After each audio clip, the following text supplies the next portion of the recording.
एक बार एक राजा रहता था जो दुनिया के सबसे खास सेब के पेड़ का मालिक था। पेड़ पर सोने से बने सेब थे। हर दिन माली सेब की गिनती करता और उसे राजा को सौंप देता। एक दिन माली राजा के पास आया और उसे सूचना दी कि एक सेब गायब है। राजा क्रोधित हुआ और कसम खाई कि चोर को बख्शेगा नहीं। उस रात माली ने अपने बड़े बेटे को सेब के पेड़ों की सुरक्षा में लगा दिया। लेकिन आधी रात के आसपास बड़ा बेटा सो गया। अगली सुबह फिर से एक सेब गायब था। इस बार माली ने अपने दूसरे बेटे को सुरक्षा पर लगाया। रात हो गई और दूसरा बेटा भी आधी रात के करीब सो गया। अगली सुबह फिर से एक सेब गायब था। तीसरे और माली के सबसे छोटे बेटे ने उस रात पेड़ की रखवाली करने की पेशकश की। जैसे ही घड़ी ने 12 बजाए, उसने हवा में एक कर्कश आवाज सुनी और एक शुद्ध सोने की चिड़िया उड़ती हुई आई। जैसे वह अपनी चोंच के साथ एक सेब पर तड़क रही थी। माली के बेटे ने उछलकर उस पर तीर चला दिया, लेकिन तीर ने पक्षी को कोई नुकसान नहीं पहुंचाया। इसने केवल अपनी पूंछ से एक सुनहरा पंख गिरा दिया और फिर वापस उड़ गया। सोने के पंख को सुबह राजा के पास लाया गया, लेकिन वह संतुष्ट नहीं था। उसे अब पूरा पंछी चाहिए था। लेकिन यह कौन करेगा? माली का सबसे बड़ा बेटा राजा के पास गया और उसने काम संभाला। जब वह जंगल से गुजर रहा था, उसने रास्ते के किनारे एक लोमड़ी को बैठे देखा। इसलिए उसने अपना धनुष लिया और जब उसने कहा कि उस पर गोली चलाने के लिए तैयार है, तब लोमड़ी बोली, मुझे गोली मत मारो, मैं तुम्हें अच्छी सलाह दूंगी। मुझे पता है कि आपका व्यवसाय क्या है और आप सोने की पंछी को ढूंढना चाहते हैं। आप शाम को एक गांव पहुंचेंगे। आप एक दूसरे के विपरीत 2 सराय देखेंगे। एक देखने में बहुत ही सुगत और सुंदर है और दूसरा उतना अच्छा नहीं है। रात को आराम करने के लिए आपको वो जो अच्छा नहीं है उसको चुनना है। इस मामले के बारे में जानवर क्या जान सकते हैं? ऐसा बोलकर उसने लोमड़ी पर अपना तीर चलाया, लेकिन वह चूक गया और लोमड़ी जंगल में भाग गई। फिर वह अपने रास्ते में चला गया और उस गांव में आया जहां 2 सराय थे। इनमें से एक में लोग गा रहे थे, नाच रहे थे और दावत हो रही थी, लेकिन दूसरा बहुत गंदा और गरीब सा लग रहा था। उसने सोचा कि अगर वह जर्जर सराय में गया तो यह मूर्खतापूर्ण होगा। इसलिए वह अच्छे दिखने वाले घर में चला गया और खाया और बहुत पिया भी। वह पक्षी और अपने राज्य के बारे में भूल ही गया।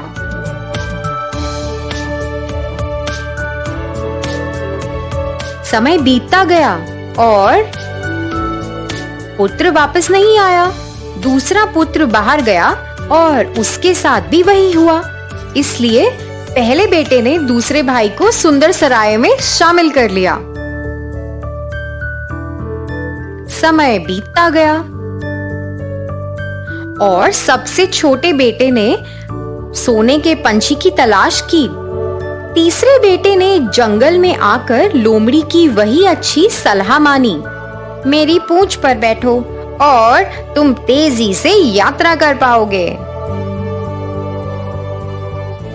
जब वे गांव पहुंचे तो बेटा जर्जर सराय में चला गया, क्योंकि यह सही काम था।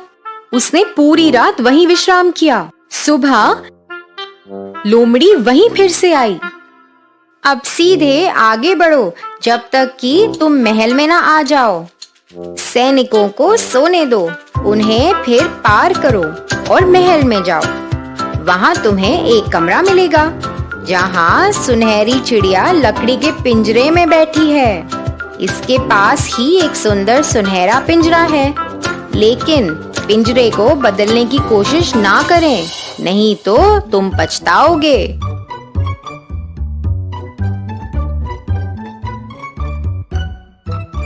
वे जल्द ही महल के दरवाजे पर पहुंच गया और उसने अंदर जाकर सब कुछ वैसे ही पाया जैसे लोमड़ी ने उसे बताया था। लेकिन उसने निर्देशों का पालन नहीं किया, क्योंकि एक सुनहरा पक्षी तो एक सुनहरे पिंजरे का हकदार था। लेकिन जैसे ही उसने दरवाजा खोला, पक्षी ने सोते हुए सैनिकों को चेतावनी देते हुए एक जोरदार चीख मारी और तीसरे बेटे को बंदी बना लिया गया। अगली सुबह राजा ने उसे मौत की सजा सुनाई। लेकिन बेटे ने अपनी जान की भीख मांगी तो राजा ने कहा, तुम्हें मैं सिर्फ एक शर्त पर बख्शूंगा। मुझे सोने का घोड़ा ला कर दो, मैं फिर तुम्हारे प्राण छोड़ दूंगा और तुम्हें स्वर्ण पक्षी भी दे दूंगा। अपने दोस्त लोमड़ी से मिलने पर बेटा अपनी यात्रा पर निकल पड़ा। आपने देखा कि क्या हुआ? तुमने मेरी सलाह नहीं मानी। अब तुम्हें सीधे उस महल में जाना होगा जहाँ घोड़ा अपने तबेले में खड़ा है। उसके बगल में एक आदमी है जो सोता रहता है। घोड़े को चुपचाप ले जाएं, लेकिन उस पर पुराने चमड़े की काठी ही रखना है, सोने का नहीं।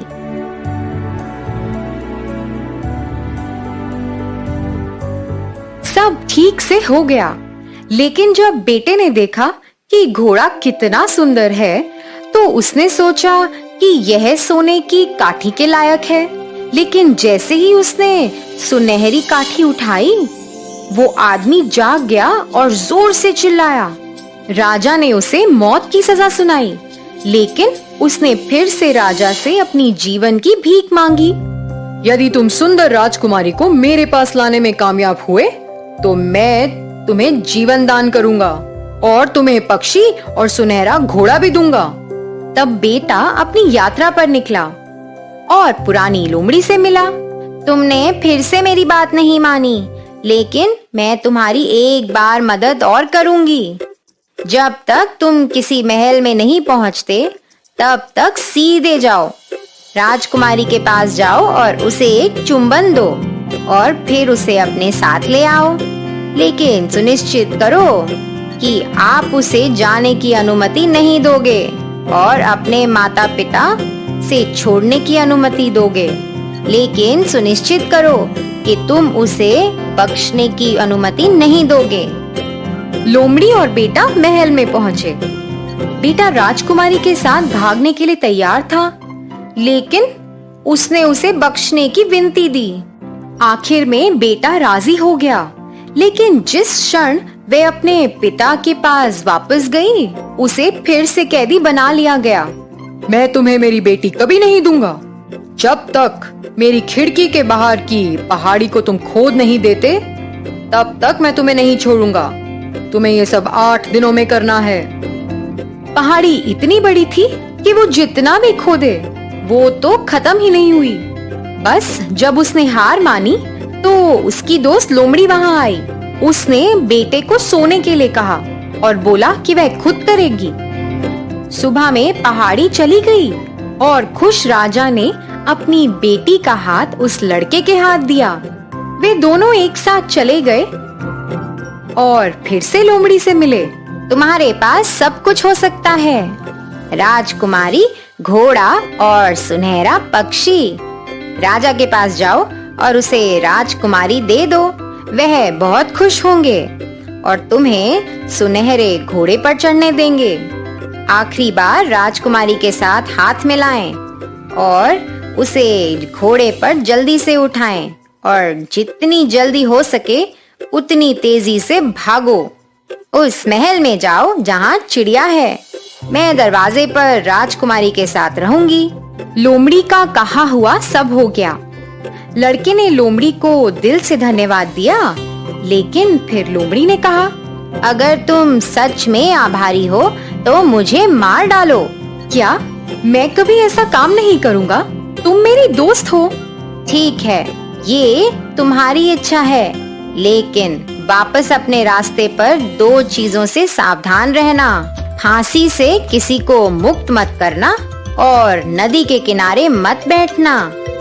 जब तक वह अपने दो भाइयों को छोड़ने गांव नहीं आया, तब तक बेटा राजकुमारी के साथ सवारी कर रहा था।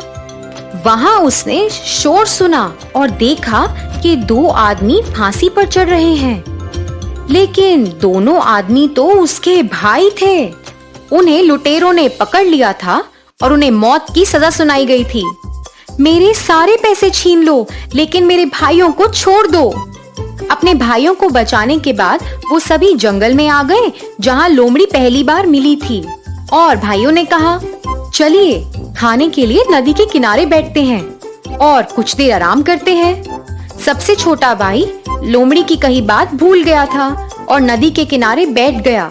जब वह देख नहीं रहा था, वे उसके पीछे आया और उसे नदी के किनारे फेंक दिया। वे राजकुमारी, पक्षी और सुनहरे घोड़े को ले गया और अपने मालिक राजा के घर गया। हे महान स्वामी, हम सुनहरे पक्षी और बहुत कुछ के साथ यहाँ आए हैं। इस बीच सबसे छोटा बेटा नदी के तल के नीचे गिर गया था और सौभाग्य से यह लगभग सूखा था। लेकिन नदी का किनारा इतना चौड़ा था कि उसे बाहर निकलने का कोई रास्ता नहीं मिल रहा था। फिर वह बूढ़ी लोमड़ी आई और उसने अपनी पूंछ को बढ़ाया और हमेशा की तरह उसे खींच लिया। तुम्हारे भाइयों ने तुम्हें मारने के लिए एक चाल चली थी, इसलिए उसने खुद को एक गरीब आदमी के रूप में बनाया और राजा के दरबार में चला गया। उसके अंदर जाते ही घोड़ा खाने लगा, चिड़िया गाने लगी। फिर वह राजा के पास गया और उसे अपनी भाई की करतूत के बारे में बताया। उन्हें बंदी बना लिया गया और दंडित किया गया। राजकुमारी को फिर से युवक को दिया गया और राजा की मृत्यु के बाद उसने राज्य में शासन किया। कुछ समय बाद नया राजा जंगल में टहलने गया और उसकी मुलाकात अपनी पुरानी दोस्त लोमड़ी से हुई। लोमड़ी ने उसे मारने के लिए भीख मांगी। मेरी दोस्त, क्या तुम एक काम करोगी? मैं तुमसे एक एहसान मांग रही हूँ, कृपया इसे कर दो। और सबसे छोटा बेटा उदास होकर राजी हो गया। जैसे ही लोमड़ी को मारा गया, उसे एक आदमी में बदल दिया गया। और जैसा कि यह निकला कि लोमड़ी राजकुमारी का भाई था, जो कई साल पहले खो गया था। फिर तीनों ने एक साथ एक सुखी जीवन व्यतीत किया।